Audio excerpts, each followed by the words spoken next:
అంటే ఇప్పుడు నేను కూడా చిల్లరయ్యాలా? అసలు ఈ దిక్కుమల్ల సంప్రదాయం పెట్టింది ఎవరో వాణ్ణి కొట్టాలి. ఇప్పుడు నేనేం చెయ్యాలి? అత్తయ్య గారు, ఆ, నా దగ్గర చిల్లర లేదు, ఏం చెయ్యాలి? ఎంతుంది? 10 రూపాయల నోట్ ఉంది. 10 రూపాయలు?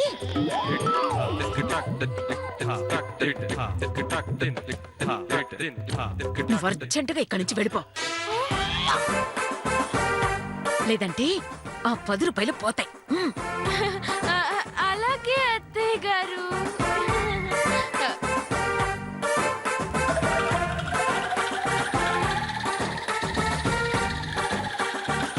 ఎక్కడికి వెళ్తున్నావు అమ్మా?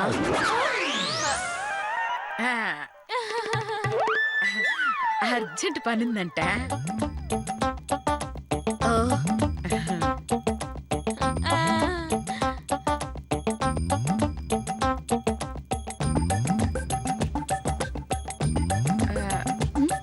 నీ నీ దగ్గర చిల్లరుందా? 20 రూపాయలు ఉందమ్మా. ఎందుకు? అయ్యో 10 రూపాయలు వెయ్యాలంటేనే అది ఆ రేంజ్ లో పరిగెత్తింది. నీ దగ్గర 20 ఉంటే నువ్వు ఏ రేంజ్ లో పరిగెత్తాలో ఆలోచించుకో. ఫుల్లిగా అర్థమైపోయిందమ్మా. ఇప్పుడు చూడు. తప్పుడు, తప్పుడు, తప్పుడు, యాడే? యాడోయ్?